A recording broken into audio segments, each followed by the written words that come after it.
Good morning, কেমন আছো সবাই? আশা করছি সবাই ভালো আছো, আমিও ভালো আছি। তো আজকে সকাল সকাল ঘুম থেকে উঠে পড়েছি। কালকে রাতে আর কি আজকে সকালবেলা আমাকে উঠতেই হবে সকাল সকাল, কারণ সকাল থেকে প্রচুর কাজ আছে। আর হচ্ছে সেই টেনশনে রাতে ভালো করে ঘুমও হয়নি। তো ওই জন্য সকাল সকাল উঠে পড়েছি। উঠে তো বাইরে দেখছি প্রচণ্ড বৃষ্টি নেমে গেছে। তো এই ২ দিন বেশ ভালোই ছিল মানে আকাশটা। কিন্তু আজকে কালকে রাত থেকে আবার বৃষ্টি শুরু হয়ে গেছে। তো যাই হোক, সকালবেলা উঠে তারপরে বাইরে তো বৃষ্টি। তো বাইরে আর কি কাজ করব, এইজন্য ঘরেই ১ কাপ চা করে নিলাম। বাসনপত্র তো রাতেই মেজে রেখেছিলাম। তো সকালবেলা চা করে চা নিয়ে বসে পড়লাম। এখন একটু চাটা খেয়ে নিচ্ছি। খেয়ে দেয়ে তারপরে এখনও আমার জামাকাপড় চেঞ্জ করা হয়নি, কোনো কাজই হয়নি। সেই কাজগুলোও করতে হবে। তো তারপরে চা-টা খাওয়ার পর এই দেখো ব্যাগপত্র নিয়ে বসেছে আমার বর। কারণ আমি বলেছি আজকে আমি এইসব কিছু করতে পারবো না, কারণ ওইদিকে আমার প্রচুর কাজ আছে। তো আমি জামাকাপড়গুলো সব বের করে দিলাম। ও জামাকাপড়গুলো ভাঁজ-টাজ করছে।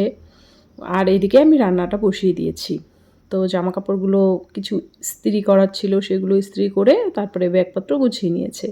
আর এদিকে আমি সব খাবারের আর কি যা যা রান্না করব সমস্ত কিছু করে নিয়েছি। আর এদিকে মশলাটাও করে নিচ্ছি। তো ফ্রিজে চিংড়ি মাছ ছিল, সেটাও বের করে নিয়েছি। তো চিংড়ি মাছ দিয়ে আজকে হচ্ছে করব ওই আলু দিয়ে তরকারি করব। মালাইকারি ঠারি করব না, কারণ ওই অনেক ঝামেলা। মানে আবার নারকেল-ঠারকেল মানে ভাঙতে হবে, কোড়াতে হবে। ওই জন্য ভাবলাম যে না, আর কি নরমাল একটা চিংড়ি মাছের ঝোল করব। আর হচ্ছে ডাল, সবজি এইসব তো থাকবেই। তো এই দেখো চিংড়ি মাছগুলো আমার ভাজা হয়ে গেছে। এবার ফোড়নে দিয়ে দিলাম ওই গোটা গরম মশলা, তেজপাতা, শুকনো লঙ্কা এইসব দিয়ে তারপরে তো টমেটো দিয়ে দিলাম। তারপরে এখানে আমি মশলা করে রেখেছিলাম আদা, জিরে, লঙ্কা সমস্ত কিছু বেটে রেখেছি। আর একটা মোটামুটি মিডিয়াম সাইজের একটা পেঁয়াজ আর কি বেটে দিয়েছি। দিয়ে তারপরে তো কড়াইটা আমার খুব গরম হয়ে গেছিলো, ওই জন্য একটু জল দিয়ে দিলাম। না হলে আবার সমস্ত কিছু আর কি পুড়ে যাবে। তো এমনিতেও ফোড়নটা বেশি ভাজা হয়ে গেছে। তো ওই যে বললাম সকাল থেকে তাড়াহুড়োর মধ্যে আছি, ওই জন্য। তো এবার হচ্ছে মশলাটা গ্যাসটা একদম কমিয়ে দিয়েছি। এবার আস্তে আস্তে মশলাটা আর কি কষিয়ে নেব, নিয়ে তারপরে আমি রান্নাটা করব। আর এইদিকে ডাল হয়ে গেছে। তারপরে আবার ওরা হচ্ছে বাবা ছেলে ওরা আজকে যাবে কলকাতা। তো ওই জন্য দেখো ছেলে একটু চা দিয়েছে, সেটাও আর কি খাওয়ার সময় নেই আমার।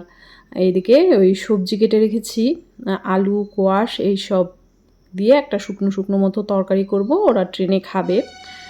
তো আর এই যে এখানে তারপরে গেছিলাম পেছনে, কিছুটা ডাঁটা তুলে আনলাম, একটু পাট শাক তুলে আনলাম।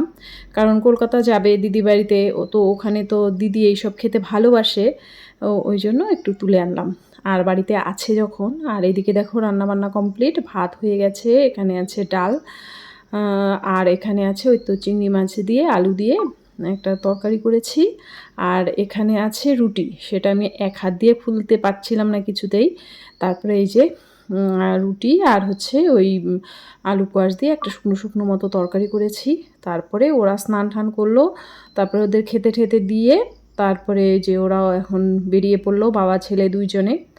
তো বেশ কিছুদিন থেকে ছেলে মানে শুধু ওই কলকাতা আর এই আমাদের বাড়ি এই সব করেই যাচ্ছে। তারও একটা কারণ আছে, কারণ ছেলে তো হাই সেকেন্ডারি পাশ করেছে। তো এবারও কলেজে ভর্তি হবে। তো ওই খোঁজখবর নেওয়ার জন্যই ছেলে কয়েকবার গেল। তারপরে এবার হচ্ছে ভর্তির পালা। তো ওই জন্য ওর বাবা চাচ্ছে, ভর্তি করতে তো গার্জিয়ান লাগবে, বাবাকে লাগবে। ওই জন্য ওর বাবা নিয়ে বেরিয়ে পড়লো ছেলেকে নিয়ে। ভর্তি ঠর্তি করে আবার চলে আসবে। তারপরে আবার যখন আর কি ক্লাস শুরু হবে তখন ছেলে আর কি আবার যাবে একদম বেশ কিছু দিনের জন্য। এটাই আর কি। তো ওই টোটো করে নিয়েছে, আমাদের বাড়ি থেকে স্টেশন খুব একটা দূর না, ওই জন্য টোটো করেই গেল। তো টোটো করে যাবে, গিয়ে স্টেশনে যাবে। আর তারপরে আর কি আমি ঘরে চলে আসলাম। এসে এবার সকাল থেকে কিচ্ছু খাইনি, খাওয়া দাওয়াটা করব। তো সারাদিন আর মানে সকাল থেকে সামনে আসতে পারিনি, কারণ ওই সকালবেলা মানে সারাদিনই ব্যস্ত ছিলাম। তো ওই তো রান্না বান্না এইসবে ব্যস্ত ছিলাম, গোছগাছ করতে। তো এইমাত্র ওরা বেরিয়ে গেল, তারপরে আমি খাওয়া দাওয়াটা করে নিলাম। খাওয়া দাওয়া করে এখন আর কোনো কাজ নেই, এখন দেখি একটু শুয়ে থাকবো, এটাই এখন কাজ। কারণ সকাল থেকে এত কাজ করেছি, শরীরটার মানে ক্লান্ত হয়ে গেল সকাল থেকে, এটাই আর কি। তো এখন একটু শুয়ে থাকি, তারপরে দেখি সন্ধেবেলা আবার কি কাজ আছে না আছে সেটাই। আর এখন তো কাজ আরও বেড়ে গেল, এখন আরও দোকানে যেতে হবে, তারপরে দোকানের হিসাবপত্র সবই নিতে হবে আমাকেই, এটাই আর কি। তো আজকের ভিডিওটা আমি এখানেই শেষ করছি, কালকে আবার দেখা হচ্ছে নতুন একটা ভিডিওর সঙ্গে। ততক্ষণ সবাই ভালো থেকো, সুস্থ থেকো, টাটা।